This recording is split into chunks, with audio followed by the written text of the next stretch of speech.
गरुड़ पुराण कहता है, जो व्यक्ति दूसरों की निंदा करता है वह अपनी आत्मा में विषैले बीज बो रहा है। ये बीज तुरंत फल नहीं देते, पर जब वृक्ष बड़ा होता है तो उसका फल बेहद कड़वा होता है। इसलिए याद रखिए, मन की शुद्धि ही कर्म की शुद्धि है। कर्म वृक्ष की जड़ें हमारा वर्तमान जीवन, हमारे पिछले जन्मों के कर्मों की जड़ें हैं। जो सुख दुख हमें अचानक मिलते हैं, वे सब उन बीजों के परिणाम हैं जो हमने कभी बोए थे।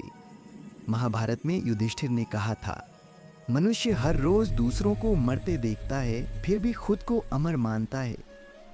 जब तक हम अपने अतीत के कर्मों को तप, दान और क्षमा से शुद्ध नहीं करते, हमारा वर्तमान सीधा नहीं हो सकता। दान और क्षमा ही वे जल और खाद हैं जो कड़वे फल को मीठा बना सकते हैं। तीन प्रकार के कर्म तीन प्रकार के होते हैं। संचित कर्म, जो पिछले जन्मों में किए गए और अभी बाकी हैं।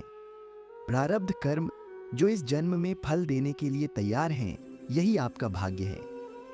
क्रियमाण कर्म, जो आप अभी कर रहे हैं, यही सबसे शक्तिशाली है, क्योंकि ये आपके भाग्य को भी बदल सकते हैं। विचार और शब्द का भार कभी भूलिए मत, आपका विचार और शब्द ही सबसे सूक्ष्म कर्म है।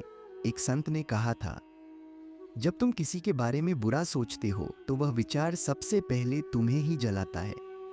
ठीक वैसे ही जैसे अगरबत्ती की खुशबू पहले उसी के हाथ में ठहरती है जिसने उसे जलाया। मुखाग्नि का रहस्य, अंतिम संस्कार में पुत्र द्वारा मुखाग्नि देना सिर्फ एक रिवाज नहीं है, यह प्रतीक है कि अब आत्मा शरीर से मुक्त हो चुकी है और पुत्र अब कुल के कर्मों का भार उठाएगा। ये मोह को तोड़ने की प्रक्रिया है।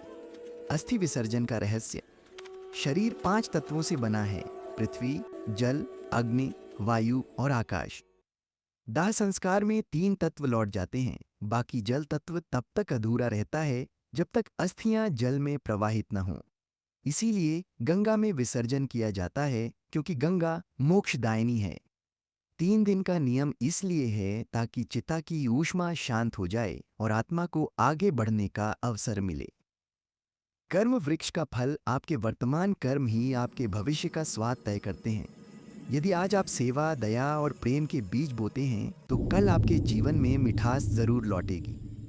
कथा, एक किसान ने खराब बीज बोए और खूब मेहनत की। दूसरे ने अच्छे बीज बोए पर मेहनत कम की। अंत में अच्छे बीज वाला ही सफल हुआ, क्योंकि कर्म की मात्रा नहीं, उसकी शुद्धता मायने रखती है। राम नाम की शक्ति, अंतिम यात्रा में राम नाम इसलिए लिया जाता है क्योंकि यह आत्मा के चारों ओर एक पवित्र ध्वनि कवच बना देता है। यह ध्वनि आत्मा को भय से मुक्त करती है और उसे मोक्ष की ओर बढ़ने में मदद करती है। अंत और उपदेश, तो साथियों, याद रखिए, कर्म का वृक्ष ही जीवन की कहानी है। जड़ें अतीत में हैं, तना वर्तमान है और फल भविष्य है। आप जड़ों को मिटा नहीं सकते, पर तना सीधा रख सकते हैं ताकि फल मीठा हो। 3 सूत्र याद रखें। 1, हर दिन एक शुभ कर्म करें। 2, क्षमा मांगना और क्षमा करना सीखें। 3, मोह को सेवा में बदल दें। यही जीवन का सार। हमेशा मुस्कुराते रहिए, सत्य के मार्ग पर चलते रहिए, क्योंकि कर्मों का हिसाब हर पल चल रहा है। जय श्री राधे कृष्ण।